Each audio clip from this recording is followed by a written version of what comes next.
Anakkara Mayiladumpara SDP യോഗം ശാഖയുടെ 59ാമത് വാർഷിക പൊതുയോഗവും ഭരണസമിതി തെരഞ്ഞെടുപ്പും നടന്നു. മലനാട് യൂണിയൻ പ്രസിഡന്റ് ബിജു മാധവൻ വാർഷിക പൊതുയോഗം ഉദ്ഘാടനം ചെയ്തു. ശ്രീനാരായണ ധർമ്മ പരിപാലന യോഗം 1697 നമ്പർ മയിലാടുംപാറ ശാഖായോഗത്തിന്റെ 59ാമത് പ്രവർത്തന വർഷത്തെ പൊതുയോഗമാണ് ശാഖ ഓഡിറ്റോറിയത്തിൽ നടന്നത്.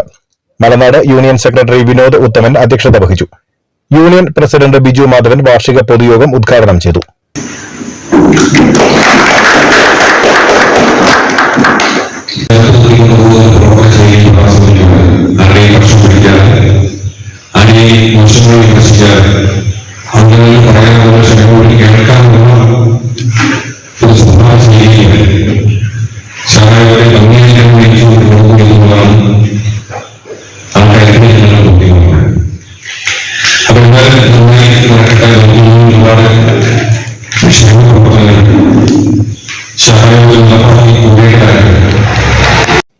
SNDP യോഗം ഡയറക്ടർ ബോർഡ് അംഗം ഷാജി പുള്ളോലിൽ മുഖ്യപ്രഭാഷണം നടത്തി. ജില്ലയിലെ മികച്ച ക്ഷീര കർഷകനുള്ള പുരസ്കാരം നേടിയ ശാഖ അംഗം മജേഷ് ആലക്കളത്തിന് യോഗത്തിൽ ഉപഹാരം നൽകി അനുമോദിച്ചു. തുടർന്ന് പുതിയ ഭരണസമിതിയെ പൊതുയോഗം ഐക്യകണ്ഠേന തെരഞ്ഞെടുത്തു. നിലവിലെ പ്രസിഡന്റ് വിനോദ് കണ്ണങ്കര വീണ്ടും തെരഞ്ഞെടുക്കപ്പെട്ടു.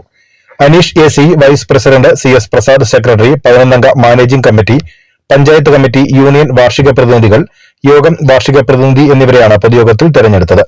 KJ Vinod, VB Sugathan, PG Surendran, Radhamani Viswan, ശ്രുതി രാജേഷ്, രാജീവ് ഷാജി, ബിനീഷ് PS, അഞ്ജന മണികണ്ഠൻ തുടങ്ങിയവർ സംസാരിച്ചു. News bureau, Anakkara.